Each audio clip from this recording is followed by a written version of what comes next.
5ই November বিশ্ববিদ্যালয় এলাকায় সহপাচের ছাত্র জনতা সমবেত হলেও নেতৃত্বের অভাবে এবং জাসদ ছাত্রলীগের দাপটের কারণে 4 নভেম্বর ঘোষিত 5ই নভেম্বরের শোকসভা অনুষ্ঠিত হয়নি।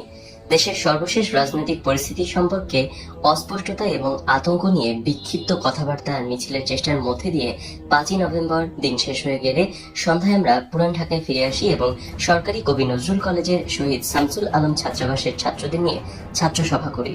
পরদিন 6 নভেম্বর সকালে পুরান ঢাকা থেকে যথারীতি আমরা 10-11 জন মিছিল নিয়ে আবারও ঢাকা বিশ্ববিদ্যালয়ে সমবেত হলে খন্দকার মোশতাক আহমেদকে রাষ্ট্রপতি পদ থেকে সরিয়ে সুপ্রিম কোর্টের প্রধান বিচারপতি আবু শাহাদাত মোহাম্মদ সায়েমকে রাষ্ট্রপতি করা, পার্লামেন্ট ভেঙে দেয়া, সামরিক আইন জারি করা এবং সেনাবাহিনী প্রধান হিসেবে মেজর জেনারেল খালেদ মোশাররফের প্রধান সামরিক আইন প্রশাসক হওয়া সহ ইত্যাদি বিষয় সম্পর্কে বিস্তারিত শোনা যায়।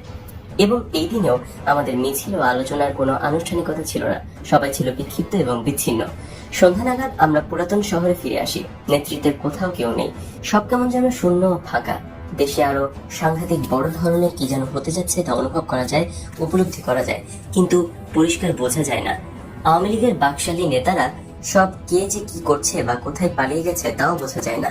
ছাত্র নেতাদের মধ্যে বঙ্গবন্ধু শেখ মুজিবুর রহমানের ভাগ্নে শেখ শহীদ অনেকটা পাতানো গৃহবন্দী বলে মনে হচ্ছে। ইসমত কাদের গামার ততটা বুদ্ধিশুদ্ধি নেই, তবে কিছু করার চেষ্টায় আছেন। রবিউল আলম চৌধুরী তিনিও আছেন, সবসময় আছেন, বলতে গেলে সেই এখন সবচেয়ে বড় নেতা। ডাকসুর সাবেক ভিপি ছাত্র ইউনিয়ন নেতা মুজাহিদুল ইসলাম সেলিম হলেন কিছু একটা করার চেষ্টাকারীদের মূল নেতা। ছাত্রনেতা সৈয়দ নূর কাদের সিদ্দিকীর সাথে যোগ দিয়েছেন। আগামীকাল যথারীতি বিশ্ববিদ্যালয়ে যাওয়া ছাড়া আমার কোনো কর্মসূচি নেই। রাত যখন গভীর হলো 1:30-2 বাজে, ঘড়ির সময় অনুযায়ী 7ই নভেম্বর গভীর রাতে হঠাৎ গুলির আওয়াজ শোনা যেতে লাগলো। রাত যতই বাড়তে লাগলো গুলির আওয়াজও ততই বাড়তে লাগলো। গুলির আওয়াজ শুনে মনে হতে লাগলো এ যেন 25শে মার্চ 1971-এর মতোই এক কালো রাত। 25শে মার্চ 1971-এ পাকিস্তানি হানাদার বাহিনী নিরস্ত্র ঘুমন্ত বাঙালিকে নির্বিচারে হত্যা করেছে। কিন্তু আজকের গুলি কারা করছে, কেন করছে, কার বিরুদ্ধে করছে, কিছুই বোঝা যাচ্ছে না। 7ই নভেম্বর ভোর হতে না হতেই দেখা গেল সেনাবাহিনীর সিপাহীরা আকাশপানে গুলি করতে করতে রাস্তা দিয়ে পায়ে হেঁটে, গাড়িতে চড়ে যে যেভাবে খুশি ঘুরে বেড়াচ্ছে। আর এই সেনা সিপাহীদের সাথে স্বতঃস্ফূর্তভাবে জনগণের একটা অংশ যোগ দিয়েছে। সিপাহী জনতা রাজপথে মিছিল করছে আর আকাশের দিকে গুলি ছুটছে, স্লোগান দিচ্ছে। সিপাহী জনতার এই মিছিল থেকে নানা ধরনের স্লোগান শোনা গেল। কোন মিছিল থেকে স্লোগান এলো মোস্তাক জিয়া জিন্দাবাদ, মুসলিম বাংলা জিন্দাবাদ। কোন মিছিল থেকে স্লোগান উঠল কর্নেল তাহের জিন্দাবাদ, তাহের জিয়া ভাই ভাই, গণবাহিনী জিন্দাবাদ, সিপাহী জনতা ভাই ভাই ইত্যাদি নানা ধরনের স্লোগান দিতে শোনা গেল সিপাহী জনতার মিছিল থেকে। এই সিপাহী জনতার সামনে কোনো সুস্পষ্ট লক্ষ্য বা পরিষ্কার কোনো ধারণা ছিল না যে তা বোঝাই যাচ্ছিল, এবং এই সিপাহী জনতার বিদ্রোহে কোনো একক নেতৃত্ব বা নিয়ন্ত্রণ যে ছিল না তাও বোঝা যাচ্ছিল। তবে এই সিপাহী জনতার বিদ্রোহ যে আওয়ামী বাকশালী এবং শেখ মুজিবের অনুসারীদের বিরুদ্ধে তা নিশ্চিত ছিল। এই মিছিলকারী সিপাহী জনতা আওয়ামী বাকশালী বা শেখ মুজিবের অনুসারীদের দেখামাত্র যে মেরে ফেলত তাতে কোনো সন্দেহ ছিল না। 7ই নভেম্বর সিপাহী জনতার বিপ্লব ছিল শেখ মুজিবুর রহমান, আওয়ামী বাকশালী এবং ভারতের বিদ্রোহের বিরুদ্ধে। সাধারণ সিপাহী জনতা এই বিপ্লবে স্বাধীনতার ঘোষক জিয়াউর রহমানকে নেতা মনে করেছে। 1975-এর 15ই আগস্টে শেখ মুজিবের হত্যাকাণ্ডের পর আওয়ামী বাকশালীরা শেখ মুজিবের অনুসারীরা যে কে কোথায় লাপাত্তা হয়ে গেল তার কোনো হদিস পাওয়া গেল না। অবশ্য শেখ মুজিবের সহপার্টি বা আওয়ামী লীগ বাকশালী নেতাদের একটি বিরাট অংশ মুজিব হত্যাকারীদের সাথে হাত মেলালো এবং হত্যাকারীদের নেতা খন্দকার মোশতাক আহমেদের নেতৃত্বে সরকার গঠন করলো। আর আমরা গুটি কয়েক ছাত্র নেতা কর্মী রাজনৈতিক তৎপরতা চালাবার বা মুজিব হত্যার প্রতিবাদ করার চেষ্টা করেছিলাম। তারা 1975-এর 7ই নভেম্বর বিক্ষুব্ধ সিপাহী জনতার বিদ্রোহ দেখে ভয়ে পালিয়ে দেশ ত্যাগ করলাম। ছাত্রনেতা রবিউল আলম চৌধুরী বর্তমানে সরকারি আমলা এবং শেখ হাসিনার পিএস মুক্তাদির চৌধুরীর নেতৃত্বে আমরা 10 জন ছাত্র নেতাকর্মী কুমিল্লার লাকসাম কসবা দিয়ে পালিয়ে ভারতের ত্রিপুরা রাজ্যের রাজধানী আগরতলায় গিয়ে উঠলাম। 1971-এর মুক্তিযুদ্ধের সময় আগরতলা ছিল 2 নং সেক্টর। আমরা যারা 2 নং সেক্টরের মুক্তিযোদ্ধা ছিলাম তাদের কাছে আগরতলা ছিল পূর্ব পরিচিত শহর। এই আগরতলা শহরের এমবিবি কলেজের ভিপি সঞ্চয় পালের বাড়িতে আমরা সবাই উঠলাম। সঞ্চয় পালের কাছ থেকে শুনলাম শেখ মুজিবের আমলে আওয়ামী লীগের 3য় 4র্থ সারির নেতা, পরবর্তীকালে আওয়ামী লীগের কেন্দ্রীয় নেতা এবং শেখ হাসিনা আমলে কিছুই না এস.এম. ইউসুফ আগরতলা থেকে কলকাতায় চলে গেছেন এবং যাওয়ার সময় বলে গেছেন তিনি কিছুদিনের মধ্যে আবারও আগরতলায় আসবেন। অন্যদিকে সাবেক ডাকসুর ভিপি, বর্তমানে কমিউনিস্ট পার্টির সাধারণ সম্পাদক মুজাহিদুল ইসলাম সেলিম, সাবেক মুজিব বাহিনী নেতা, আওয়ামী যুবলীগের সাবেক চেয়ারম্যান, বর্তমানে গণফোরামের কেন্দ্রীয় নেতা মোস্তফা মহসিন মন্টু, সাবেক ছাত্র নেতা, পরবর্তীকালে আওয়ামী লীগের কেন্দ্রীয় নেতা, জাতীয় শ্রমিক লীগের সভাপতি, বর্তমানে জাতীয় পার্টির প্রাক্তন এমপি মোহাম্মদ শাহ আবু জাফর, সাবেক ছাত্রনেতা ইসমত কাদির কামা, শেখ মুজিবের মন্ত্রী মোল্লা জালালের ছেলে সাবেক ছাত্রনেতা রুমি, কবি নজরুল সরকারি কলেজের তুখোর ছাত্রনেতা, সৎ ও প্রতিবাদী ব্যক্তিত্ব, বিএনপি সরকার কর্তৃক মনোনীত ৭৯ নং ওয়ার্ড চেয়ারম্যান, সভাপতি জননেতা মোহাম্মদ ফরিদ উদ্দিন, প্রধানমন্ত্রী শেখ হাসিনার তথ্য প্রতিমন্ত্রী আবু সাইদ, রাজনৈতিক উপদেষ্টা ডক্টর এস.এ. মালেক সহ তিনেক নেতাকর্মী পশ্চিমবাংলার রাজধানী কলকাতায় পালিয়ে যায়। বলা যায়, না বুঝে শুনে আমরা দেশ ত্যাগ করে ভারতে পালিয়ে যাই, যা ছিল নাবালক সুলভ রাজনৈতিক অনভিজ্ঞতা। আমার ধারণা, দেশ ত্যাগ করে ভারতে যাওয়া আমাদের সংখ্যা ১,০০০ বেশি হবে না। তবে দেশ থেকে পালিয়ে যাওয়া, ভারতের বিভিন্ন জায়গায় আশ্রয় নেওয়া ১,০০০ নেতাকর্মীর উদ্দেশ্য ছিল একটাই, আর সেই উদ্দেশ্য হচ্ছে ভারত সরকারের কাছ থেকে সাহায্য সহযোগিতা নিয়ে ১৯৭১-এর মুক্তিযুদ্ধের মতো রাজনৈতিক এবং সামরিক তৎপরতা চালানো। কিন্তু ভারতের প্রধানমন্ত্রী ইন্দিরা গান্ধী আমাদের সরকারকে সাহায্য করা তো দূরে থাক, পাত্তাই দেয়নি। গোপালগঞ্জের বঙ্গবন্ধু কলেজ ছাত্র সংসদের জিএস, পরবর্তীকালে মুক্তিযোদ্ধা সংহতি পরিষদের কেন্দ্রীয় নেতা গোলাম মোস্তফা খান মিরাজ, ছাত্রলীগ এবং মুক্তিযোদ্ধা সংহতি পরিষদের কেন্দ্রীয় তাত্ত্বিক নেতা, বর্তমানে অগ্রণী ব্যাংকের কর্মকর্তা ও নেতা মোবারক হোসেন সেলিম, টাঙ্গাইলের ছাত্রনেতা, বর্তমানে ব্যবসায়ী বাবর আলী, টাঙ্গাইল জেলা ছাত্রনেতা, বর্তমানে অ্যাডভোকেট লিয়াকত হোসেন জাহাঙ্গীর, যুবনেতা নজিবুর রহমান নিহার, ছাত্রনেতা, বর্তমানে ব্যবসায়ী নওশের আলী নসুব, যুবকর্মী, বর্তমানে ভারতের নাগরিক জ্যোতির্ময় বিশ্বাস, সাবেক ছাত্রনেতা, বর্তমানে জাতীয় পার্টির কেন্দ্রীয় নেতা গোপালগঞ্জের আব্দুর রউফ শেখদার, সাবেক যুবনেতা, দীর্ঘদিন প্রবাসী থেকে বিদেশিনীকে বিয়ে করে ঘর সংসার করে 2 সন্তান জন্ম দিয়ে অবশেষে বিদেশি কালচারের সাথে মানিয়ে নিতে না পেরে বিদেশি বধূ এবং সন্তানদের কাছ থেকে বিদায় নিয়ে দেশে ফিরে বর্তমানে ব্যবসারত গ্রিন রোড কাঁঠাল বাগানের এস.এ. কাইয়ুম খসরু এবং আমি স্বয়ং বর্তমানে গণপ্রজাতন্ত্রী বাংলাদেশের প্রধানমন্ত্রী শেখ হাসিনা কর্তৃক অবাঞ্ছিত ঘোষিত। আমরা এই 10 জন আমাদের নেতৃত্ব দানকারী রবিউল আলম চৌধুরী ওরফে মুক্তাদির চৌধুরী সহ মোট 11 জন আগরতলা এমবিবি কলেজের ভিপি সঞ্জয় পালের বাড়িতে ময়লা নিষ্কাশনের ড্রেনের উপর পুরোনো টিন দিয়ে একটি চালা বানিয়ে তার নিচে একটি বড় চৌকি ফেলে থাকতে লাগলাম। অবশ্য রবিউল আলম চৌধুরী ওরফে মুক্তাদির চৌধুরী সঞ্জয় পালের সাথে ওদের সঙ্গেই ঘুমাতো, আর 10 জন ট্রেনের উপর ভাঙা টিনের চালা নিচে রেখে ওই এক চৌকিতেই ঘুমাতাম। একজনের পাশে একজন করে 9 জন পাশাপাশি ঘুমাতো, আর আমি ঘুমাতাম সকলের পায়ের ধারে, কারণ পাশাপাশি 10 জনের জায়গায় ওই চৌকিতে হতো না, তাই আমি সকলের পায়ের ধারে যে জায়গা সেখানেই ঘুমাতাম। ঘুম হতো না, কোনো রকমে শুয়ে থাকা। একে তো প্রচন্ড মশা, তার উপর আবার চতুর্দিক খোলা, তার উপর আবার ড্রেনের উপর, তাও মশারি ছাড়া। মশারি নেই, এখানে দিনের বেলাতেই মশা ধরতো। এই অবস্থায় ঘুমানোর তো কোনো প্রশ্নই ওঠে না। অবশ্য আমাদের ঘুমানোর জন্য 2-3টা কম্বল দেওয়া হয়েছিল। সবাই কম্বল বিছিয়ে আরেকটি কম্বল গায়ের থেকে মাথা পর্যন্ত মুড়িয়ে রাখতো, আর আমি কম্বল না পেয়ে লুঙ্গি দিয়ে সারা শরীর ঢেকে শার্টের ভিতর মাথা ঢুকিয়ে রাখতাম। আমি আর মোবারক হোসেন সেলিম অধিকাংশ রাত গল্প করে আর মশা মেরে কাটিয়ে দিতাম। মশা মেরে 2 বন্ধু মিলে আবার গুনতাম কত হাজার কয়শো মশা মারলাম। এইভাবে রাত পার করে দিয়ে সকালে পায়ের ধারে শুয়ে পড়তাম। যতখানি বেলা সম্ভব ঘুমিয়ে ঘুমিয়ে পার করে দিতাম, কারণ আমাদের কপালে সকালে নাস্তা খাওয়া ছিল না, তাই রোজা রাখার মতো শুয়ে শুয়ে বেলা পার করে দিতে চাইতাম। ত্রিপুরা রাজ্যের কংগ্রেস সেক্রেটারি রাধু গুপ্ত দুপুরের খাওয়ার জন্য ভারতীয় 1 টাকা 10 পয়সা এবং রাতে খাওয়ার জন্য 1 টাকা, তাও আবার রুটিন মাফিক দিতেন না। সপ্তাহে 2-1 দিন আর তারও বেশি দিন তো বাদই যেত। অর্থাৎ কখনো সপ্তাহে লাগাতার ভাবে, আবার কখনো সপ্তাহের মধ্যে 2-3 দিন কংগ্রেস সেক্রেটারি রাধু গুপ্ত টাকা দিতেন না। আমাদেরকে টাকা দেওয়ার জন্য রাধু গুপ্তের আন্তরিকতার অভাব ছিল না। তিনি টাকা জোগাড় করতে পারতেন না, তাই আমাদের দিতে পারতেন না, আর যখন টাকা দিতে পারতেন না তখন আমাদের না খেয়ে থাকা ছাড়া আর বিকল্প কিছুই ছিল না। রাধুগুপ্ত রবিউল আলম চৌধুরী ওরফে মুক্তাদির চৌধুরীর কাছে টাকা দিতেন।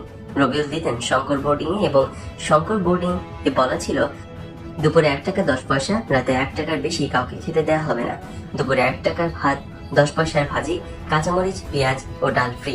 রাতে 90 পয়সার ভাত, 10 পয়সার ভাজি, এই ছিল আমাদের বরাদ্দ। আমরা দুপুরে 1 টাকার ভাত খেয়ে হোটেলে ক্যাশ থেকে 10 পয়সা ফেরত নিয়ে ওই 10 পয়সা দিয়ে বিড়ি কিনে খেতাম। কাপড় চোপড়ে আমরা এমন ফিটফাট যে কেউ চিন্তা করতে পারতো না যে আমাদের পেটে ভাত নেই, পকেটে পয়সা নেই। আসন্ন শীতের কথা চিন্তা করে আমি আমার ডাবল সাইজ স্যুটটা বাসা থেকে সঙ্গে নিয়ে গেছিলাম।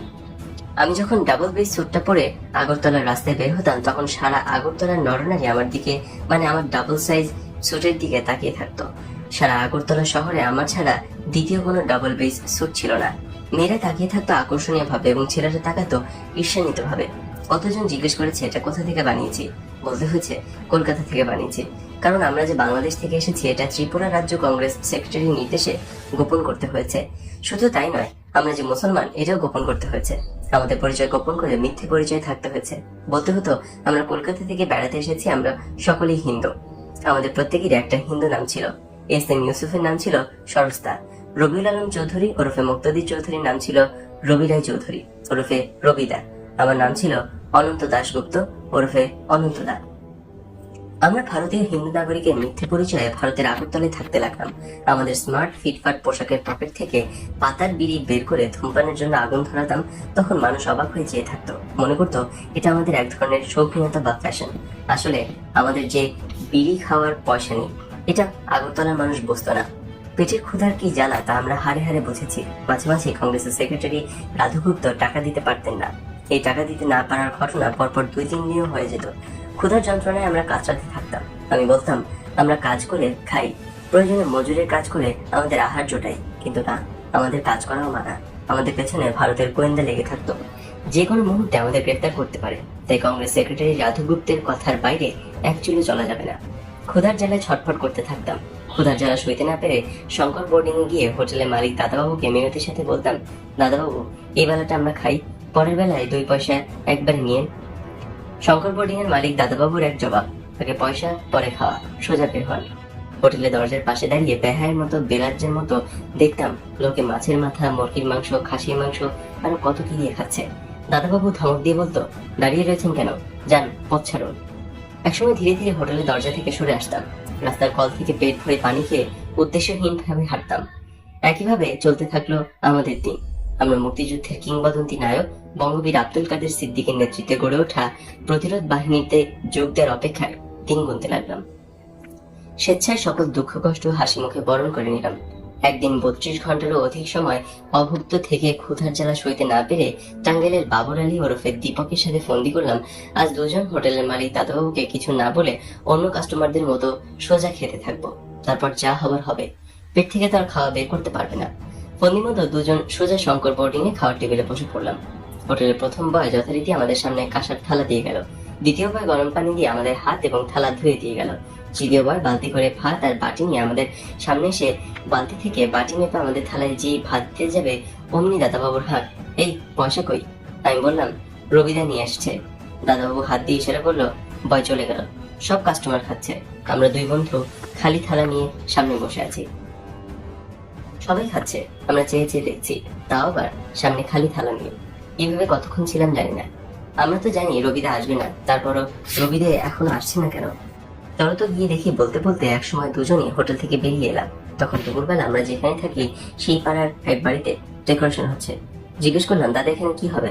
তিনি উত্তর দিলেন, সন্ধ্যায় কীর্তন হবে। শুনে আমরা তো মহা খুশি। কীর্তন হবে মানে কীর্তনের প্রসাদ হিসেবে নিশ্চয়ই খিচুড়ি খাওয়াবে। বেজায় আনন্দ নিয়ে দুজন ঘুরে বেড়াচ্ছি, কখন সন্ধ্যা হবে, কখন কীর্তন হবে, কখন আমরা খিচুড়ি খাবো। দুজনে যুক্তি করেছি আমরা আগে খাবো, তারপর অন্য বন্ধুদের খবর দেবো, নইলে আবার কোনো ভেজাল বেঁধে যায়। রবিদা যদি আবার কীর্তনে আসা খিচুড়ি খাওয়া নিয়ে আমাদের নিষিদ্ধ করে, তাই ঠিক করলাম আমাদের খাওয়ার আগে কাউকে জানাবোই না। সন্ধ্যার আগেই আমরা 2 বন্ধু এসে হাজির হলাম। তখনও কেউ আসেনি। বাড়ির বাইরের লোকদের মধ্যে আমরাই সবার আগে এসেছি। বাড়ির গৃহকর্তা ইশারায় সামনে বিছানো হোগলায় বসতে বললেন। আমরা বসে পড়লাম। আমরা কোনো কথা বলছি না। কীর্তন শুরু হলো। হরে রাম হরে কৃষ্ণ। কীর্তন শেষে গৃহকর্ত্রী মা আমাদের বিশেষ যত্ন সহকারে প্রসাদ মানে খিচুড়ি খাওয়ালেন। আমরা খুব খেলাম, যত দিলেন ততই খেলাম, নিষেধ করলাম না। যে যত্ন করে খাওয়ালেন, মনে মনে ভয় পেলাম যদি টের পাই আমরা মুসলমান, তাহলে আর দেহে প্রাণ থাকবে না। দেহটাও থাকে কিনা সন্দেহ। সবাইকে খবরটা দিলাম। পরি কি মরি করে দৌড়ে গেল সবাই। পরদিন দুপুরে পুকুর পাড়ে গেলাম চান করতে। চান মানে গোসল। আমরা সবাই হিন্দু, তাই গোসলকে চান বলতে হচ্ছে, পানিকে জল বলতে হচ্ছে। এর কোনো ভুলভ্রান্তি হলে সর্বনাশ, উপায় থাকবে না। শান বাঁধানো পুকুর। পুকুর পাড়ে বসে আছেন সেই গৃহকর্তা। আমাদের দেখে জিজ্ঞেস করলেন, গতকাল প্রসাদ খেয়েছিলে? আমরা বললাম, জি খেয়েছি। ব্যাস, গৃহকর্তার চেহারা পরিবর্তন হয়ে গেল। বার কয়েক আমাদের দিকে সন্দেহের দৃষ্টিতে তাকালেন, তারপর দ্রুত চলে গেলেন। আমি ভয় পেলাম। মনে মনে খুঁজতে লাগলাম কি ত্রুটি হলো, কিন্তু কোনো ত্রুটি তো খুঁজে পেলাম না। আমরা তাড়াতাড়ি চলে এলাম, ওই রাস্তায় আর গেলাম না, কাউকে কিছু বললাম না। আমাদের মধ্যে যে সত্যিকার হিন্দু বন্ধু ছিল জ্যোতির্ম, ওকে একদিন ঘটনাটা বলে জ্যোতির্ম বলল, বেঁচে গেছিস, ধরা পড়ে গিয়েছিলি, তোরা হিন্দু না। আমি বললাম কিভাবে? ওই যে খেয়েছিস বলেছিস, তাহলে কি বলতে হবে? বলতে হবে আগে খেয়েছি। জি বলা যাবে না, জির স্থলে আগে বলতে হবে, জি বলে মুসলমানরা।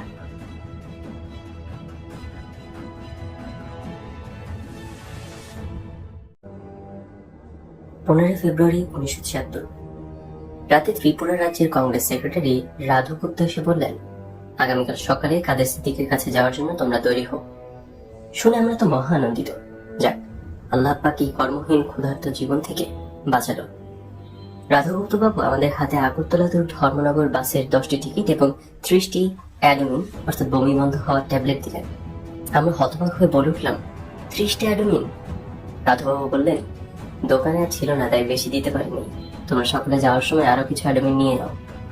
কথা শুনে আমরা সবাই হেসে দিয়ে বললাম, এত অ্যাডমিন ট্যাবলেট দিয়ে কি হবে? রাধাগুপ্ত হেসে হেসে বলেন, কাছে রেখো, কাজে লাগবে।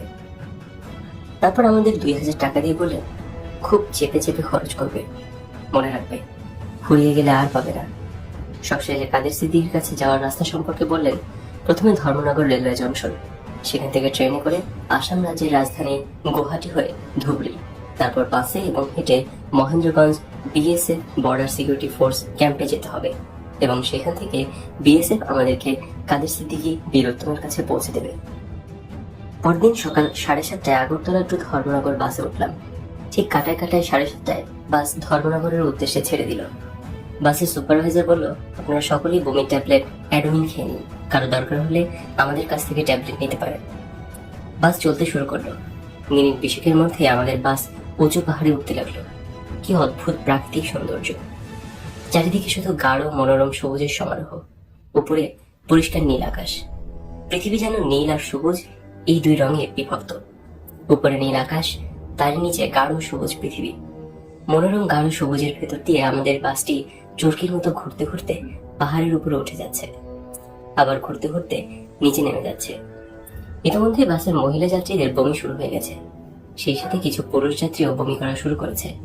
বাসের তীব্র ঘূর্ণনের ফলে আধা ঘন্টার মধ্যেই মহিলা যাত্রী সকলে বমি করে ফ্ল্যাট। মহিলাদের গায়ে কাপড় চোপড় বেসামাল। পুরুষ সঙ্গীরা প্রাণপণ চেষ্টা করেও মহিলাদের গায়ে কাপড় রাখতে পারছেন না। এর মধ্যে পুরুষ যাত্রীদের অর্ধেক বমিতে সামিল হয়েছে, তার মধ্যে আমাদের কয়েকজন আছে। অ্যাডমিন ট্যাবলেট খাচ্ছে আর বমি করছে। এতক্ষণ পুরুষেরা শাড়ি পরা মহিলাদের কাপড় সামলানোর বৃথা চেষ্টা করেছে, আর এখন কে কাকে সামলায়, চাচা আপন প্রাণ বাঁচায়। ঘণ্টাখানেকের মধ্যে আমি আর টাঙ্গাইলের বাবর আলী ছাড়া বাসের মহিলা পুরুষ নির্বিশেষে সকল যাত্রী বমি করে ফ্ল্যাট।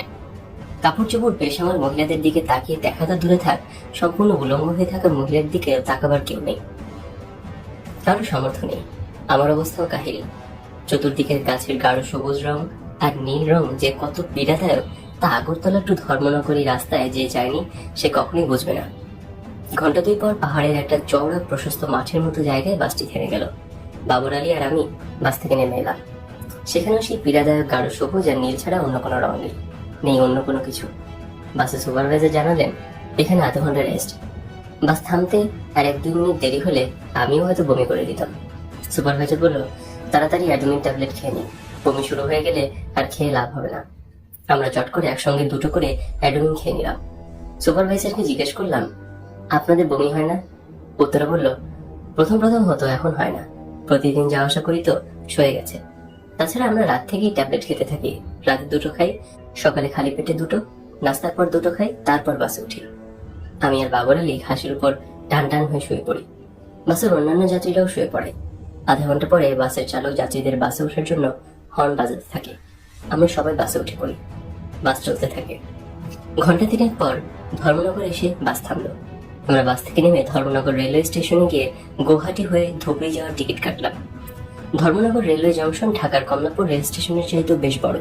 ত্রিপুরা রাজ্যের সাথে কলকাতা সহ সমস্ত ভারতে এটাই হচ্ছে স্থলপথে একমাত্র যোগাযোগের ব্যবস্থা। স্টেশনে লুচি বিক্রি হচ্ছিল। আমার খুবই লুচি খেতে ইচ্ছে করলো। নজিবুর রহমান নিহার কাছে রবিউল আলম চৌধুরী আমাদের সকলের টাকা একসঙ্গে দিয়েছিল। আমি নজিবুর রহমান নিহারের কাছে লুচি খাওয়ার জন্য টাকা চাই, কিন্তু নিহার আমাকে টাকা নষ্ট করা যাবে না বলে বিমুখ করে। আমি অনেক বলি, অনেকবার বোঝাবার চেষ্টা করি যে আমার লুচি খেতে খুবই মন চাইছে। আমিও বলি রাতের খাবারের পরিবর্তে আমি লুচি খাবো, আমাকে 2 টাকা দেওয়া হোক। কিন্তু কিছুতেই নজিবুর রহমান নিহার আমাকে লুচি খাওয়ার জন্য 2 টাকা দেয়নি। আমার আজও এই 20-22 বছর পর মনে হয় নিহার আমাকে লুচি খাওয়ার জন্য টাকা না দিয়ে বাড়াবাড়ি করেছে, অন্যায় করেছে। বোধহয় এরই নাম দিন যায় কথা থাকে। আমরা সকলে ট্রেনে উঠলাম। ট্রেন ছেড়ে দিল। ট্রেন একসময় আসামের রাজধানী গৌহাটির স্টেশনে গিয়ে থামল। আমরা ট্রেনে বসেই মনোমুগ্ধকর মনোরম পাহাড়িয়া শহর গৌহাটিকে দেখলাম। সৌন্দর্যের অপূর্ব লীলায় ভরপুর পাহাড়িয়া গৌহাটি শহরটি দেখে মনে হয় থেকে যায়। গৌহাটি স্টেশন থেকে ট্রেন পাল্টিয়ে আমরা ধুবড়ির ট্রেনে উঠলাম। ভারতের ত্রিপুরা রাজ্য পাড়ি দিয়ে আসাম রাজ্যের পুরো রেলপথ অতিক্রম করে আমরা ধুবড়ি এসে ট্রেন থেকে নেমে বাসে করে খুব সম্ভবত বাংলাদেশের ব্রহ্মপুত্র নদীর ভারতীয় অংশে পার হলাম। ইঞ্জিন চালিত নৌকায় বিশাল চওড়া এই নদী পার হয়ে ভারতের মেঘালয় রাজ্যে প্রবেশ করলাম। তারপর মেঘালয়ের পাহাড়িয়া জঙ্গলের ভেতর দিয়ে হাঁটতে থাকলাম। সন্ধ্যা গড়িয়ে রাত নেমে এলো। সেই দুপুর থেকেই হাঁটতে শুরু করছি। এখন রাত্রি দ্বিপ্রহর। ক্লান্ত বিষণ্ণ ক্ষুধার্ত দেহ আর চলতে চায় না, কিন্তু না চলে উপায় কি? ঘুটঘুটে অন্ধকার, মাঝে মাঝে জঙ্গলের জীবজন্তুর জলজলে চোখ ছাড়া আর কিছুই দেখা যায় না। এর মধ্যে আমরা 10 জন তরুণ একই উদ্দেশ্যে অজানা পথ চলছি। আরো কিছুদের এগোতে অন্ধকারে ছায়ার মতো মনে হলো ওটা বিএসএফ ক্যাম্প হতে পারে। উচ্চস্বরে চড়া গলায় জিজ্ঞেস করলাম, এ ভাইয়া, ইয়ে বিএসএফ ক্যাম্প হ্যাঁ? বলতে বলতে আরেকটু এগোতে হোল্ড হ্যান্ডস আপ বলে বিএসএফ সেন্ট্রি তেড়ে উঠল। আমরা সবাই হাত উঁচু করে দাঁড়িয়ে রইলাম। 3-4 জন বিএসএফ আমাদের দিকে টর্চ মেরে হাতে অস্ত্র নিয়ে এগিয়ে এলো। কাছে এসে জিজ্ঞেস করলো, তুম লোগ কौन है? আরো 5-7 জন বিএসএফ এসে আমাদেরকে ঘিরে ফেললো। বললো, হাত নামাইয়ে। আমরা হাত নামালাম। একজন বিএসএফ, তুম লোগ ইহা ঠেরো, হাম আ রাহা হ্যায় বলে ক্যাম্পের ভিতর চলে যায়। আমরা বললাম, হাম লোগ ইধার बैठ सकते हैं? বিএসএফ বললো, बैठो बैठो। আমরা মাটিতে বসে পড়লাম। প্রথমে একটু হাতের উপর ভর দিয়ে বসলাম, তারপর মাটিতে শুয়ে পড়লাম। দেহের ক্লান্তিতে ঘুমিয়ে পড়লাম। কতক্ষণ ঘুমিয়েছিলাম জানি না। বিএসএফ এর ডাকে ঘুম ভাঙলো। তারপর কড়া পাহারায় আমাদের ক্যাম্পের ভিতর নিয়ে গেল একজন মেজর। আমাদের সাথে কথা বললো। তাকে আমরা বিস্তারিত বললাম এবং আমাদের খেতে দেয় এবং বিশ্রাম নিতে দেওয়ার সুযোগ দেওয়ার জন্য আবেদন করলাম। তিনি 10 জন বিএসএফ কে দিয়ে বললেন, উন লোগো কা সাথ যাইয়ে। বিএসএফ এর সাথে আমরা আবার হাঁটা শুরু করলাম। রাত্রি শেষে আমাদের হাঁটা আর শেষ হলো না। পূর্ব আকাশ রঙিন করে সূর্য উঠল। আমরা চলতেই থাকলাম। 5-6 মাইল দূরে আরেকটা বিএসএফ ক্যাম্পে আমাদেরকে বুঝিয়ে দিলে নতুন বিএসএফ দল আমাদেরকে সঙ্গে নিয়ে হাঁটতে শুরু করলো। আমরা তাদের কাছেও খাওয়ার আবেদন করলাম, কিন্তু কোনো ফল হলো না। বেলা 12টার দিকে অন্য একটা ক্যাম্পে আমাদের এনে 2টো রুটি আর বুটের ডাল খাওয়ানো হলো। পেটে প্রচন্ড খিদার মুহূর্তের মধ্যে রুটি শেষ হয়ে গেল। আমাদের খাওয়ার জন্য আধা ঘন্টা সময় দেওয়া হয়েছিল। আধা ঘন্টা পর আবারও আমাদের নিয়ে বিএসএফ হাঁটা শুরু করলো। একটার পর একটা ক্যাম্প আর দল বদলের মাধ্যমে আমরা হাঁটতেই লাগলাম। এভাবে 2 দিন 2 রাত এক নাগারে বিরামহীন হেঁটে আমরা মহেন্দ্রগঞ্জ বিএসএফ ক্যাম্পে পৌঁছালাম। সেখানে বিএসএফ এর একজন ব্রিগেডিয়ার আমাদের পৃথক পৃথক ভাবে সারা রাত জিজ্ঞাসাবাদ করে। 20শে ফেব্রুয়ারি বিকেলে আমাদের মনে হলো আজ রাত 12টার পরই তো 21শে ফেব্রুয়ারি, মহান শহীদ দিবস। সিদ্ধান্ত নিলাম শহীদ দিবস উদযাপন করব। 6টি টিম আর গায়ের চাদর দিয়ে মহেন্দ্রগঞ্জ বিএসএফ ক্যাম্পের মাঠে আমরা তৈরি করলাম অস্থায়ী কৃত্রিম শহীদ মিনার। রাত 12টা 1 মিনিটে গোলাম মোস্তফা খান মিরাজ, মোবারক হোসেন সেলিম, আব্দুর রফ শিকদার, এস এ কাইয়ুম খসরু, নজিবুর রহমান নিহার, নওশির আলী নসু, বাবর আলী, লিয়াকত হোসেন জাহাঙ্গীর, জ্যোতির্ময় বিশ্বাস এবং আমি মতিউর রহমান রেন্টু। আমরা এই 10 জন লাইন ধরে আব্দুল গাফফার রচিত শহীদ আলতাফ মাহমুদ সুরারোপিত বিখ্যাত ঐতিহাসিক গান আমার ভাই রক্তে রাঙানো 21শে ফেব্রুয়ারি আমি কি ভুলিতে পারি গাইতে গাইতে মাঠ প্রদক্ষিণ করে আমাদের তৈরি শহীদ মিনারে পুষ্প অর্পণ করি। মহেন্দ্রগঞ্জ বিএসএফ ক্যাম্পের প্রায় সকল সদস্য গভীর কৌতূহল আর আগ্রহ নিয়ে দাঁড়িয়ে শ্রদ্ধার সাথে এই দৃশ্য অবলোকন করেছে। বঙ্গবীর কাদের সিদ্দিকী বীর উত্তমের পক্ষ থেকে সাভারের মাহবুবুর রহমান মাহবুব মহেন্দ্রগঞ্জ বিএসএফ ক্যাম্পে প্রথম আমাদের সাক্ষাৎ করেন। দিন 10 পর আমাদেরকে বঙ্গবীর কাদের সিদ্দিকীর নেতৃত্বে গড়ে ওঠা জাতীয় মুক্তিবাহিনী হেডকোয়ার্টার চাঁদভূঁইতে নেওয়া হয়। চাঁদভূঁই নামক স্থানে 2 পাহাড়ের মাঝখানে, যেখানে দিনে সূর্য দেখা যায় না, আকাশও দেখা যায় না, জঙ্গলের ভিতরে এমন একটি স্থানে খড়কুটো দিয়ে কোনো রকমে বানানো ঘরে আমাদের থাকার ব্যবস্থা হলো। আদিম যুগে মানুষ যখন পাহাড়ে জঙ্গলে বাস করত, তখন হয়তো মানুষ থাকার জন্য এর চাইতে ভালো ঘর করেছিল। বঙ্গবীর আব্দুল কাদের সিদ্দিকী বীর উত্তমের কাছে এলাম, কিন্তু দুঃখ গেল না। দুঃখ সঙ্গে রয়েই গেল। এখানেও ক্ষুধার যন্ত্রণা, প্রতি 24 ঘন্টায় একবার খাওয়া। বেলা 12টার দিকে নারকেলের আচার, 1 আনা ভাত, সঙ্গে সামান্য ডালের পারি। পরের দিন আবার বেলা 12টায় ওই পরিমাণ ভাত, অর্থাৎ 24 ঘন্টা পর পর একবার যৎসামান্য ভাত। চান্দুভাই পৌঁছার 3 দিন পর বাঘা কাদের সিদ্দিকীর সঙ্গে আমাদের দেখা হলো। বাঘা সিদ্দিকী আমাদের প্রথম দর্শনেই বললেন, কষ্টের আগুনে জ্বলে জ্বলে অঙ্গার হতে হবে, তারপর দেশ সেবা করতে হবে। যদি পারো তাহলে তোমরা আমার সাথে থাকো, না পারলে ভাই চলে যাও। তিনি আরো বললেন, হাসি মুখে কষ্ট করতে না পারলে দেশ সেবা করা যাবে না। দেশ সেবার মানেই হচ্ছে কষ্ট করা। 1971-এর মুক্তিযুদ্ধের চাইতেও বেশি কষ্ট করতে হবে, আরো বেশি ত্যাগ স্বীকার করতে হবে। 1971 আমরা সবকিছু সহজে পেয়ে গিয়েছিলাম, তাই জাতির জীবনে আজ এই বিপর্যয় নেমে এসেছে। তাই বলি, ভাই যদি কষ্ট করতে পারো, যদি সর্বোচ্চ ত্যাগ স্বীকার করতে পারো, তাহলে থাকো, নাইলে চলে যাও। প্রত্যুত্তরে আমরা বললাম, আমরা জ্বলে পড়ে ছাই হয়ে যাব, তবুও আপনার সাথে দেশের কাজ করব। সাথীদের আমি প্রায় বলতাম, পৃথিবীতে এমন কোন লেখক আছেন এই জায়গায়, এই পরিবেশ, এই ঘটনা নিয়ে লিখে মানুষকে বোঝাতে পারবে? আমরা অধিকাংশই 1971-এর মুক্তিযোদ্ধা, তাই সামরিক ট্রেনিং এর বিশেষ প্রয়োজন হলো না। মাসখানিক ট্রেনিং এর মহড়া দিয়ে আমরা সরাসরি ডিফেন্সে চলে গেলাম। ডিফেন্স মাসে সীমান্ত এলাকায় আমাদের ক্যাম্প। আমরা 10 জন বিচ্ছিন্ন হয়ে এক এক ক্যাম্পে এক একজন চলে গেলাম। আমি গেলাম ময়মনসিংহ জেলার হালুয়াঘাট সীমান্তের ক্যাম্পে। সিদ্ধান্ত হলো, গেরিলা যুদ্ধের জন্য দেশের ভেতরে গিয়ে শেখ মুজিব অনুসারী যুবকদের সামরিক প্রশিক্ষণ দিয়ে বিভিন্ন স্থানে গেরিলা ক্যাম্প গড়ে তোলা। G3 অটোমেটিক রাইফেল পাকিস্তানের তৈরি রাইফেল। 1971-এর মুক্তিযুদ্ধের সময় পাকিস্তানিরা আমাদের বিরুদ্ধে ব্যবহার করেছিল। দেশ স্বাধীন হওয়ার পর ভারত এই G3 রাইফেল সহ পাকিস্তানি অন্যান্য অস্ত্রশস্ত্র নিয়ে গিয়েছিল। MMG, স্টেন গান, 6 ইঞ্চ মর্টার সহ আমরা 18 জন যোদ্ধা বৃহত্তম সিলেটের সুনামগঞ্জ জেলায় প্রবেশ করি। আমাদের আরো কয়েকটি গ্রুপ বিভিন্ন সীমান্ত দিয়ে দেশের ভেতরে প্রবেশ করে। সুনামগঞ্জের অধিকাংশ জায়গা হলো হাওড় অঞ্চল। এই অঞ্চলের প্রধান বৈশিষ্ট্য হলো হিন্দু এবং মুসলমান পৃথক পৃথক গ্রামে বাস করে। যে গ্রামে হিন্দু বাস করে তার 7-5 মাইল দূরে অন্য একটি গ্রামে মুসলমান বাস করে, তার 5-7 মাইল পর আবার হিন্দু গ্রাম। এখানে সব পরিবারই কৃষি পণ্য নির্ভর। এক এক পরিবার 500-700 এমনকি 1000-1200 মণ ধান পায়। তবে মুসলমানের চেয়ে হিন্দুরাই বেশি ধনী। এখানে 15-20 মাইলের মধ্যে কোনো পাকা বা পিচের রাস্তা নেই। হাওড় এবং নিম্ন অঞ্চল হওয়ায় প্রচুর ফসল হয়। নগর বা শহর সভ্যতা কি জিনিস এখানকার মানুষ জানে না। এখানে কোনোদিন সাম্প্রদায়িক দাঙ্গা ঘটেনি। হিন্দুরা মহা উৎসবে মহা আনন্দে ধর্মীয় অনুষ্ঠান করে। নগর সভ্যতার আলো এখানে পৌঁছায়নি, হয়তো তাই সংখ্যালঘুর দুঃখ, সংখ্যাগুরুর অত্যাচার কোনো কিছুরই লেশমাত্র নেই। দিনের বেলা একটি হিন্দু গ্রামে চুপচাপ বসে থাকা খাওয়া, সন্ধ্যা হলে অন্য একটি হিন্দু গ্রামের উদ্দেশ্যে হেঁটে যাত্রা করা। এভাবে একটি হিন্দু গ্রাম থেকে 8-10 মাইল দূর কিংবা তার চেয়েও দূরের আরেকটি হিন্দু গ্রামে সারা রাত ধরে হেঁটে যাওয়া। সারা রাত হাঁটার পর অন্য কোনো গ্রাম পড়ে না তা নয়, কিন্তু সেই গ্রামে ওঠা যাবে না, কারণ ওই গ্রাম মুসলমানের। আমাদের কমান্ডার রক্ষী বাহিনীর ডেপুটি লিডার সুকুমার সরকারের এক কথা, কোনো মুসলমান গ্রামে ওঠা যাবে না, কারণ মুসলমানরা আমাদের বাংলাদেশ সেনাবাহিনীর কাছে ধরিয়ে দেবে। তাই আমরা কোনো মুসলমান গ্রামে উঠি না। সন্ধ্যা হলেই আমরা হাঁটা শুরু করি। সারা রাত হেঁটে এক হিন্দু গ্রাম থেকে আরেক হিন্দু গ্রামে গিয়ে উঠি। এভাবে দিনে খাওয়া দাওয়া, চুপচাপ বসে থাকা এবং সারা রাত হাঁটা। দিন 10 পরই শরীর কাঁপতে লাগলো। প্রথমে আমি ভাবলাম এটা বুঝি আমার কোনো রোগ। পরে দেখি সকলেরই শরীর কাঁপছে এবং সকলেই আমাকে তাদের শারীরিক অবস্থা অবহিত করছে। কিন্তু শরীর যতই কাঁপুক, রাতে তো হাঁটতে হবেই। হাঁটা ছাড়া আমাদের কোনো বিকল্প নেই। একদিন সন্ধ্যার পর হাঁটতে শুরু করলাম। নিশিরাত পার হয়, কিন্তু হিন্দু গ্রাম আর আসে না। সামনে আপছে একটি গ্রাম দেখা যায়, কিন্তু ওই গ্রামে ওঠা যাবে না, ওটা মুসলমানের গ্রাম। রাত শেষে ভোর হয় এমন ভাব। আমাদের সকল সাথী বেঁকে বসলো। তাদের শরীর আর চলছে না, আর হাঁটতে পারছে না। সকলের এক দাবি, এই গ্রামেই উঠতে হবে, এই গ্রামেই আশ্রয় নিতে হবে।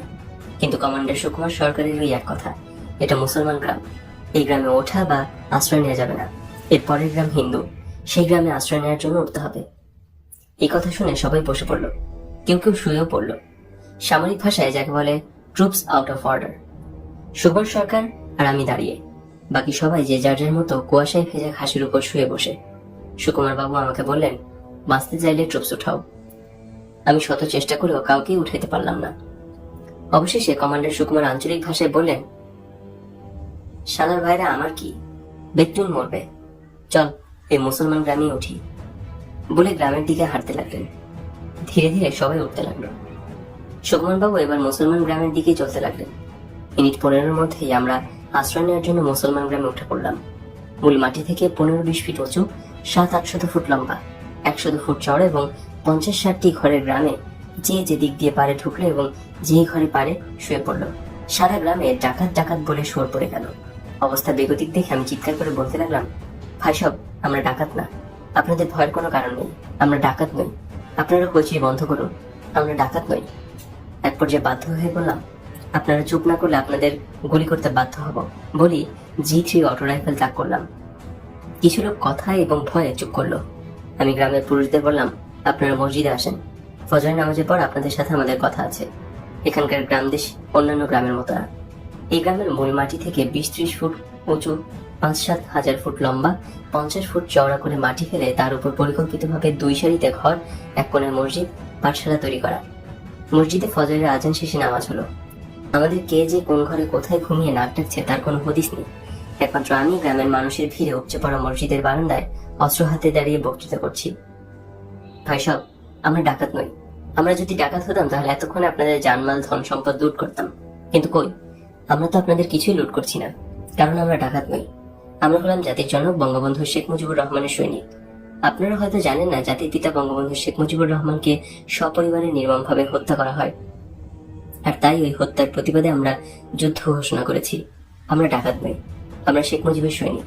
আমরা বাংলাদেশ সরকার এবং বাংলাদেশ সেনাবাহিনীর বিরুদ্ধে যুদ্ধ করছি এবং এই যুদ্ধের প্রয়োজনেই আমরা আজ আপনাদের কাছে আশ্রয়ের জন্য এসেছি। আমরা আপনাদের সন্তান, আপনারা আমাদের পিতামাতার মতো। শুধু আজকের দিনের জন্য একটুখানি আশ্রয় আমরা আপনাদের কাছে চাই। আমার বক্তৃতা শুনে গ্রামের এক মহিলা বলল, ওমা, ডাকাত দেখি ভালো ভালো কথা বলে। তোতা পাখির মতো আরো কত কিছুই না বোঝালাম, গ্রামবাসীও বুঝলো। আমি মসজিদের বারান্দায় অস্ত্রটা বুকের উপর জড়িয়ে ধরে ঘুমিয়ে পড়লাম। গ্রামবাসীর ডাকে আমার ঘুম ভাঙলো। গ্রামবাসী আমাকে ঘুম থেকে তুলে বলল, স্যার আসেন, আপনাদের জন্য খাওয়ার ব্যবস্থা হয়েছে।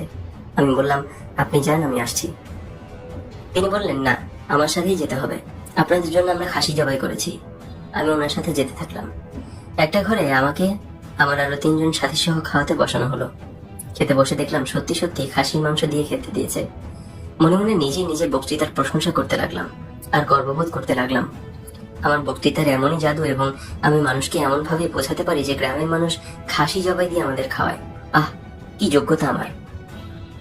খাসির মাংস দিয়ে পুরো পেট ভাত খাওয়া শেষে এলো দুধ। পেটে জায়গা না থাকায় দুধ ভাত খেতে অক্ষমতা জানালাম। কিন্তু জাতির পিতা বঙ্গবন্ধু শেখ মুজিবুর রহমানের ভক্ত গ্রামের মানুষেরা নাছোড়বান্দা, দুধ ভাত খেতেই হবে। তাদের উন্নয়নের কাছে নতি স্বীকার করে দুধ ভাত খেতে বসলাম। লোকমত দুধ ভাত তুলে যে মুখে দিতে গেলাম, অমনি আচমকা গুলি শুরু হলো। ঝাঁকে ঝাঁকে গুলি বাঁশের বেড়া ভেদ করে ঘরে ঢুকতে লাগলো। বা হাতে থাকা 3G রাইফেল নিয়ে মাটিতে লুটিয়ে পড়লাম। মুহূর্তের মধ্যে পাল্টা গুলি করতে করতে ঘরের বাইরে বেরিয়ে এসে দেখলাম বাংলাদেশ সেনাবাহিনীর সৈন্যরা আমাদের 3 দিক থেকে ঘেরাও করে হামলা করেছে। এতক্ষণে বুঝলাম জাতির জন্য বঙ্গবন্ধু শেখ মুজিবুর রহমানের ভক্ত, অনুরাগী, সমর্থক, সহজ সরল গ্রামের মানুষ খাসি জবাই করে দুধ ভাত খাওয়ানোর প্রকৃত রহস্য। 300-400 লোকের বাস এই গ্রামে। গ্রামে কোনো মহিলা নেই, শিশুও নেই, এমনকি পুরুষও নেই। রয়েছে শুধু আমরা আর আমাদের সামনে, ডান দিকে এবং বাম দিকে এই 3 দিক ঘেরাও করা আর্মির সৈন্যরা। আমাদের পেছনে হাওড়। হাওড় মানে কুল কিনারা বিহীন এক বিশাল জলাশয়। আমাদের তড়িৎ পাল্টা আক্রমণে প্রচন্ড যুদ্ধ শুরু হয়েছে।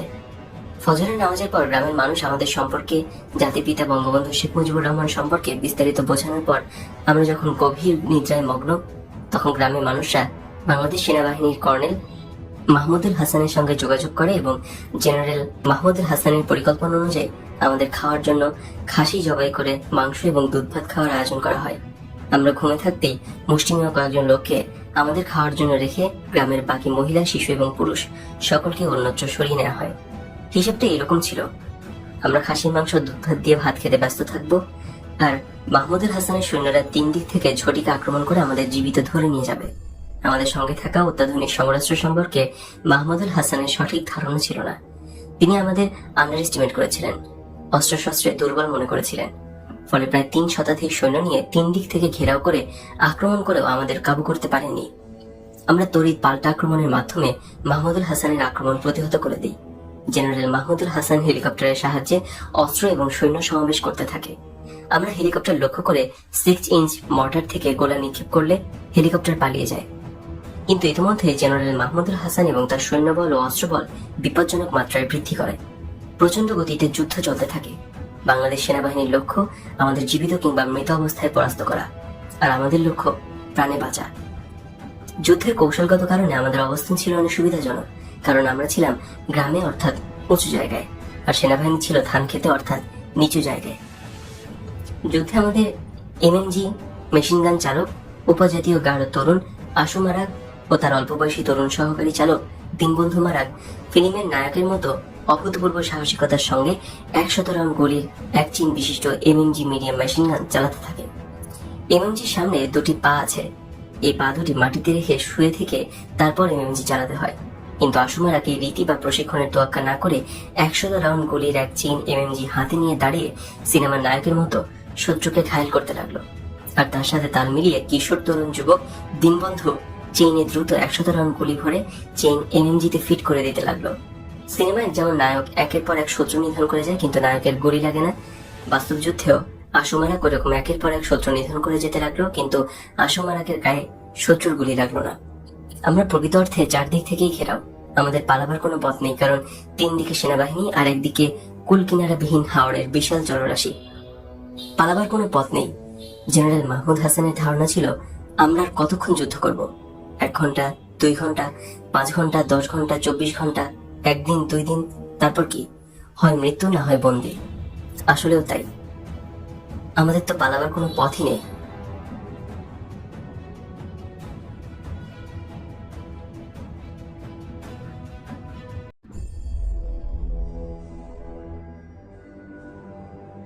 প্রচন্ড যুদ্ধ, কেউ কারো নাহি ছাড়ে সমানে সমান। আমি চিন্তিত হলাম। ক্রলিং করে এক জায়গা থেকে আরেক জায়গায় গিয়ে নিজেদের সর্বশেষ অবস্থানটা দেখে নিলাম। যুদ্ধ শুরু হয়েছে দুপুরবেলা, এখন প্রায় সন্ধ্যা হয়। মনে মনে সেলফ ডিসিশন কি নেব ভাবতে লাগলাম। ধরা পড়বো না আত্মহত্যা করব। ঠিক এমন সময় আমাদের কমান্ডার সুকুমার বাবু ঠিক এই ভাষায় বললেন, কে আছো জওয়ান, হওয়া গোয়ান, হাকিছে ভবিষ্যৎ। বলেই আমাকে বললেন, ওই উত্তর দিকে হিজল গাছগুলোর আড়ালে যে সৈন্যগুলো আছে তাদের যদি এক ঝটিকা আক্রমণে নিহত বা সরিয়ে দিতে পারো তাহলে কেবল আমরা বাঁচতে পারি, কারণ ওই একটি মাত্র পথ আছে পালাবার। কমান্ডারের কথাটা শুনে এতক্ষণ মনে মনে যে সেলফ ডিসিশনের কথাটা ভাবছিলাম তার সুরাহা হয়ে গেল। সিদ্ধান্ত নিয়ে ফেললাম সেনাবাহিনীর হাতে হয় নিহত বা তাড়িয়ে দেবো অথবা নিজেই মরবো। 3 জন সাথী বন্ধুকে ইশারায় কাছে রাখলাম। আমি সহ 4 জনের একটা সুইসাইড স্কোয়াড গঠন করলাম। যদিও পরিস্থিতি এবং পরিবেশে আমরা সকলেই সুইসাইড স্কোয়াড মেম্বার হয়ে গেছি। তারপর একটা সামান্য আনুষ্ঠানিকতার মাধ্যমে একে অপরের সাথে কর্মর্দন করে গুলি করতে করতে হিজল গাছের বাগানের দিকে ঝটিকা আক্রমণ করলাম। নিজেদের গায়ে গুলি লাগতে পারে সেই পরোয়া করলাম না, শুধু আক্রমণ আর সামনের দিকে এগিয়ে গেলাম। যুদ্ধের ধরন পাল্টে গেল। এতক্ষণে আমরা শুধু শত্রুর আক্রমণ প্রতিহত করতে আত্মরক্ষার্থে পাল্টা আক্রমণ করেছি। শত্রুর ঝাঁকে ঝাঁকে গুলি আমাদের দিকে আসছে, এতে আমাদের কোনোই ভ্রুক্ষেপ নেই। আমরা তো মরার জন্য এসেছি। মিনিট 15-এর মধ্যেই আমরা হিজল বাগান দখল করে ফেললাম। আর্মির হেলমেট, বুট এবং জায়গায় জায়গায় রক্ত দেখে অনুমান করলাম এখানে সেনাবাহিনীর বেশ সদস্য হতাহত হয়েছে, যার ফলে হতাহত সৈন্যদের নিয়ে বাকি সৈন্যরা এই স্থান ত্যাগ করে অন্যত্র অবস্থান নিয়েছে। হিজল বাগান আমাদের পূর্ণ নিয়ন্ত্রণে। আমরা কমান্ডারের অপেক্ষায় রইলাম। সন্ধ্যা হয়ে অন্ধকার নেমে এলো, চারিদিকে খুটখুটে অন্ধকার। যুদ্ধের তেজ কমে এলো। এখন এমনই একটা সময় যখন আকাশে চাঁদের ভগ্নাংশ ওঠে রাত 10টা-11টায়। আকাশে চাঁদ ওঠার আগে এই অন্ধকারে আমাদের পালিয়ে যেতে হবে। কতক্ষণ জানি না, তবে অনেকক্ষণ হলো আমাদের কমান্ডার এবং অন্য সাথীদের অপেক্ষায় আমরা বসে আছি। চাঁদ উঠলে আমাদের পালানো কঠিন হয়ে পড়বে। চাঁদের আলোয় আমাদের দেখলে গুলি করে মাথার খুলি উড়িয়ে দেবে। পালাতে পারা তো দূরের কথা, চাঁদ উঠলেই আমাদের হয় পজিশনে থাকতে হবে, নইলে মারা যেতে হবে। এখনো কমান্ডার এলো না। আল্লাহর কাছে প্রার্থনা করছি, হে আল্লাহ, তুমি আজ যদি মেঘে চাঁদ ঢেকে রাখো তাহলে আমরা বেঁচে যাবো, নইলে আমরা মারা যাব। অনেকক্ষণ হয়ে গেল, আমাদের কমান্ডার এবং অন্য সাথীরা এখনো এলো না। আবারও সেলফ ডিসিশন নিলাম এবং সাথে 3 সাথীকে জানালাম আরো কিছুক্ষণ অপেক্ষা করব। এর মধ্যে কমান্ডার এবং অন্য সাথীরা না এলে আমরা পালিয়ে যাব, কারণ আকাশে চাঁদ উঠলে আর পালাতে পারবো না। পালাতে হলে চাঁদ ওঠার আগেই পালাতে হবে। এই হিজল বাগানের পরেই থাকেন। সেক্ষেত্রে বাংলাদেশ সেনাবাহিনীর সৈন্যরা পজিশনে আছে। আকাশে চাঁদ উঠে গেলে চাঁদের আলোয় হিজল বাগান থেকে ধান খেতে যাওয়া মাত্রই পজিশনে থাকা সৈন্যরা আমাদের দেখতে পাবে, আর দেখা মাত্রই সৈন্যরা গুলি করে আমাদের ঝাঁকড়া করে দেবে। অতএব কিছুক্ষণের মধ্যেই পালিয়ে যেতে হবে। কিছুক্ষণ পরে বললাম, আমি এখন পালিয়ে যাব, তোমরা যদি যেতে চাও তাহলে আমার সঙ্গে যেতে পারো। 4 জন মিলে পালাতে লাগলাম। খুটখুটে অন্ধকার, নিজেকে নিজে দেখা যায় না। আমরা চারজন একে অপর থেকে যাতে বিচ্ছিন্ন না হয় সেজন্য গায়ে গা মিশিয়ে পথ চলতে লাগলাম। হিজল বাগান থেকে ধান খেতে এসে পড়লাম। ধান খেতে কিছুক্ষণ চলার পর আমরা দাঁড়িয়ে পড়লাম। এত অন্ধকার যে আমরা কি সোজা হাঁটছি না জায়গায় ঘুরছি কিছুই বুঝছি না। তবে এইভাবে যে পালাতে পারবো না তা বুঝতে পারলাম। হয়তো সারা রাত হেঁটে দেখা যাবে আমরা যেই জায়গায় ছিলাম সেই জায়গাতেই ঘুরপাক খাচ্ছি। সাথে তিনজন ঘাবড়ে গেল, আমিও ঘাবড়ে গেলাম। একজন জিজ্ঞেস করলো, এখন উপায় কি? আমি বললাম, দাঁড়িয়ে তো থাকা যাবে না, হাঁটতে হবে, তাতে যা হয় হবে। তবে সকলেই খেয়াল রাখবে, গ্রামের মানুষ যে পথে চলে সেই পথের ঘাস উঠে সাদা মাটির পথ হয়। সেই পথ অন্ধকারেও আবছা দেখা যাবে। আমরা হাঁটতে হাঁটতে সেই পথ পেলে একটা উপায় হবে। আমাদের এক সাথী বিমল বলল, দাঁড়ান, আমার পায়খানা পেয়েছে। আমরা দাঁড়ালাম। বিমল পায়খানা করতে বসে বলল, পেয়েছি পেয়েছি, পথ পেয়েছি। আমরা দেখলাম, হ্যাঁ, এই তো মানুষের গ্রামের পায়ে চলার পথ। বিমলের পায়খানা শেষে খুঁজে পাওয়া পথ ধীরে ধীরে হাঁটতে থাকলাম। মনে অনেক ভয়, এই পথ না হারায়। সাথী নওশের আলী নসু বলল, দাঁড়ান, আমার শরীর কেমন ভারী হয়ে যাচ্ছে। বললাম, ভারী হোক আর হালকা হোক, দাঁড়াবার সময় নেই বন্ধু। এর মধ্যেই দেখলাম একটা লোক ধান খেতে বসে বিড়ি বা সিগারেট খাচ্ছে। প্রতি টানে টানে ফুলকি দিয়ে স্পষ্ট আগুন দেখা যাচ্ছে। আমি নিশ্চিত হলাম এই লোক বেসামরিক লোক, মানে পাবলিক। কেননা কোনো সামরিক প্রশিক্ষণপ্রাপ্ত লোক এই সময় এই রাতে এই যুদ্ধ ময়দানে বিড়ি বা সিগারেট খেতে পারে না। সামরিক প্রশিক্ষণকালে যুদ্ধ ময়দানে রাতের বেলায় বিড়ি বা সিগারেট খাওয়ার ভয়াবহ পরিণতি সম্পর্কে বিশেষ তামিল দেওয়া হয়। সাথে বন্ধুদের বললাম, এই লোককে গান পয়েন্টে আমাদের সাথে নিয়ে পালাতে হবে।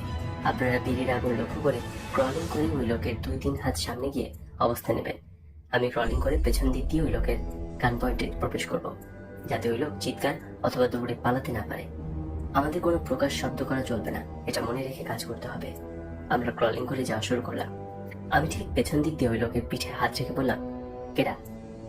লোকটি খাপড়িয়ে গিয়ে বলল, আমি আমি আমি ধমকে শুরু বললাম, চুপ। এরপর ধীরে ধীরে ভদ্রলোককে জিজ্ঞেস করলাম, আপনার নাম কি? ভদ্রলোক বললেন, জিতেন হাজং। নামটি আমার চেনা চেনা লাগলো, তবুও জিথ্রই রাইফেলের ব্যারেল পিঠে ঠেকিয়ে বললাম, আমাদের পথ দেখিয়ে নিয়ে চলুন, নইলে গুলি করে ফেলে ফেলবো। আমরা কাদেরিয়া বাহিনী লোক। সঙ্গে সঙ্গে ভদ্রলোক বললেন, আপনাদের জন্য তো আমি নৌকা নিয়ে এসেছি। বললাম, নৌকা? নৌকা কোথায়? সে বলল, ঘাটে। বললাম, চলুন আগে ঘাটে যাই। জিতেন হাজং হলেন কমরেড মনি সিং এর কমিউনিস্ট পার্টির সদস্য। সংগ্রামী আর বিপ্লবীদের সাহায্য করে তার ধর্ম।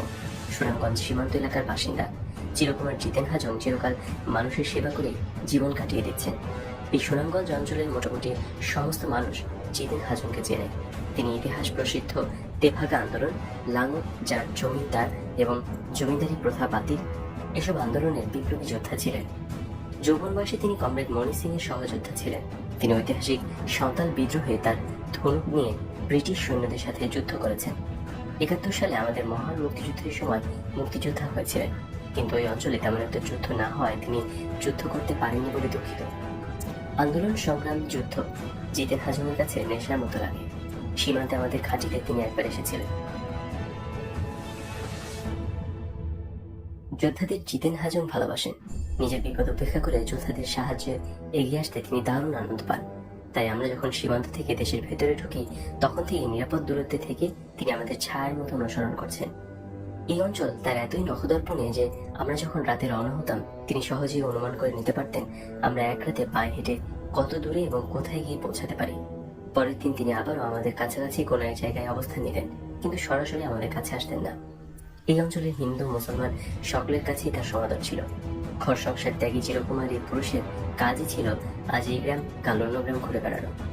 ঘাটে এসে দেখলাম সত্যি একটা বড় জেলে নৌকা রয়েছে, সঙ্গে 3 জন মাঝি।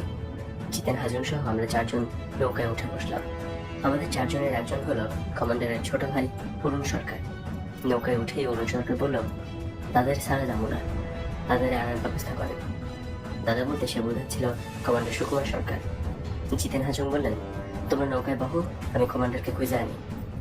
জিতেন হাজং কমান্ডার সুকুমার বাবু এবং অন্য সাথীদের নিয়ে খুঁজে আনতে গেলেন। আমরা 4 জন নৌকা থেকে নেমে শুয়ে পজিশন নিয়ে থাকলাম। একসঙ্গে অন্ধকারে দেখলাম খুবই কাছাকাছি একদল সৈন্য সারিবদ্ধভাবে লাইন দিয়ে আমাদের দিকে এগিয়ে আসছে। আমরা 4 জন পজিশনে চুপ করে শুয়ে থাকলাম। সৈন্যরা আমাদের 2-3 হাত দূরে দিয়ে নৌকার দিকে এগিয়ে গেল। এরপর কমান্ডার সুকুমার বাবু আস্তে আস্তে কোকিলের কণ্ঠে কুক কুক করে ডাক দিলেন। আমরা বুঝতে পারলাম এই সৈন্যদের আমাদের সাথে। আমরা পাল্টা কুকু ডাক দিয়ে তাড়াতাড়ি নৌকার দিকে গেলাম। সারসার দ্রুত সবাই নৌকায় উঠে পড়লাম। নৌকা ছেড়ে দিল। অতিরিক্ত বৈঠা এবং মাসল দিয়ে আমরাও নৌকা বাইতে লাগলাম। আকাশে চাঁদ ওঠার আগেই অন্তত 2-3 মাইল দূরে চলে যেতে হবে। দ্রুত গতিতে নৌকা চালাতে লাগলো। 2/3 ক্ষয় হয়ে যাওয়া চাঁদ চতুর্দিকে হালকা রূপসী আলো ছড়িয়ে দিচ্ছে। চাঁদের মিষ্টি পরিষ্কার আলোতে সবকিছু স্পষ্ট দেখা যাচ্ছে। কুলকিনারাবিহীন বিশাল জলরাশির মাঝে একটা নৌকায় আমরা সবাই বসে আছি। এতক্ষণে আমাদের মুখে কথা ফুটলো। আমরা সবাই আশ্চর্যজনকভাবে বিধাতার কৃপায় সম্পূর্ণ অক্ষত অবস্থায় পালিয়ে এসেছি। এ যেন কিছুতেই বিশ্বাস হতে চায় না। মনের আনন্দে মনে হলো উচ্চকণ্ঠে গান গাই। আমাদের এই বাজার পিছনে যার একক অবদান তিনি আর কেউ নন, তিনি হলেন মানুষের সেবায় উৎসর্গকৃত প্রাণ জিতেন হাজং। জিতেন হাজংয়ের প্রতি কৃতজ্ঞতার শেষ নেই, ঋণের শেষ নেই। কোনোদিন কি এমন আসবে যেদিন জিতক হাজংয়ের ঋণ শোধ করার অন্তত চেষ্টা করা যাবে? ভোর হলো, নৌকা তীরে ফিরল। আমরা সবাই নৌকা থেকে নেমে পড়লাম। জিতেন হাজংকে বুকে জড়িয়ে ধরে বিদায় নিলাম। আবারও পথ চলতে শুরু করলাম। এবার পথ চলার লক্ষ্য হলো সীমান্তের দিকে। উদ্দেশ্য সীমান্তের নিকটবর্তী জায়গা দিয়ে আমরা ঘুরতে থাকবো। জনগণের অবস্থা খুব একটা ভালো দেখলাম না। আমাদের হাতে অস্ত্র আছে বলে জনগণ আমাদের কিছু বলেনি, কিন্তু মনে হচ্ছে পারলে জনগণ আমাদের ধরে ফেলে। জনগণকে এত বোঝাচ্ছি জাতির জনক বঙ্গবন্ধু শেখ মুজিবুর রহমান এদেশের স্রষ্টা, তাকে অন্যায়ভাবে হত্যা করা ইত্যাদি, কিন্তু জনগণ গ্রহণ করছে না, কেবলই প্রত্যাখ্যান করছে। মনটা ভীষণ খারাপ। তাহলে কি শেখ মুজিবুর রহমানের জনপ্রিয়তা শূন্যের কোটার চেয়েও নিচে নেমে গেছে? জনগণ যদি আমাদের আশ্রয় না দেয় তাহলে আমরা গেরিলা যুদ্ধ করব কিভাবে? জনগণ আর গেরিলা যুদ্ধের সম্পর্ক হতে হবে পানি আর মাছের। মাছ যেমন পানি ছাড়া বাঁচে না, গেরিলা যুদ্ধও জনগণ ছাড়া বাঁচে না। পানি যদি মাছকে আশ্রয় না দেয় তাহলে মাছের যেমন নিশ্চিত মৃত্যু হবে, ঠিক জনগণ যদি গেরিলা যোদ্ধাকে আশ্রয় না দেয় তাহলে গেরিলা যোদ্ধারও নিশ্চিত মৃত্যু। মনে নানান প্রশ্ন। শেখ মুজিবুর রহমান কি মানুষের কাছে এতই অগ্রহণযোগ্য হয়ে পড়েছিল? তাকে এইভাবে খুন করা হলো, আমরা তার প্রতিবাদে যুদ্ধ করতে এলাম, অথচ জনগণ আমাদের গ্রহণই করছে না। আসলে সশস্ত্র প্রতিবাদী শেষ কথা নয়।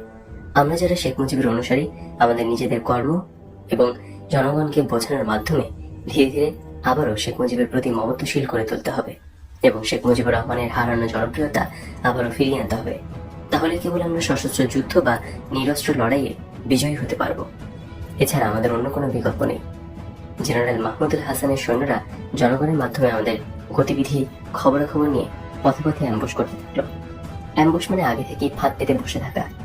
আমরা এক সন্ধ্যায় বাংলাদেশ সেনাবাহিনীর জেনারেল মাহমুদুল হাসানের অ্যাম্বুশে ফাঁদে পা দিলাম।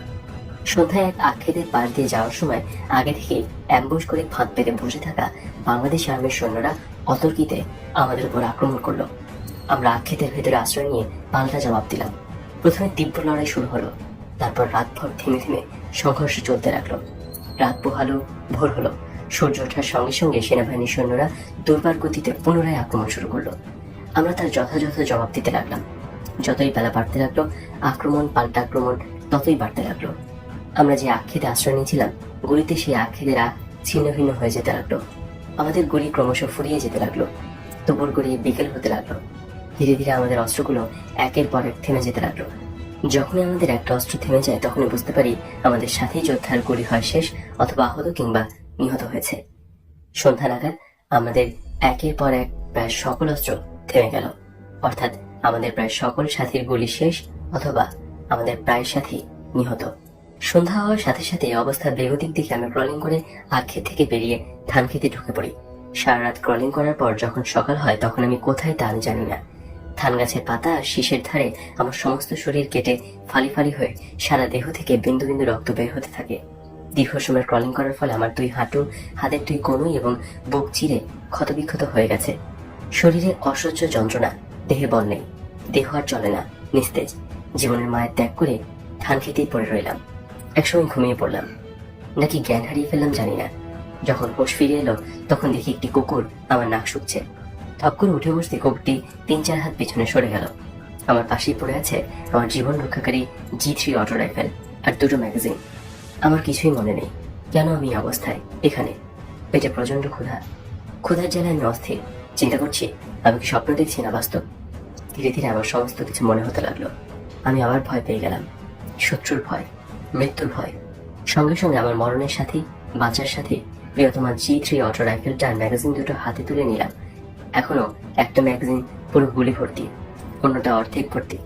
আর G3 সাথে ফিট করা ম্যাগাজিনে 20 রাউন্ড গুলির মধ্যে 3 রাউন্ড গুলি আছে, কিন্তু গুলির ব্যাগটা কোথায় জানি না। এখন সকাল না দুপুর না বিকাল কিছুই বুঝতে পারছি না।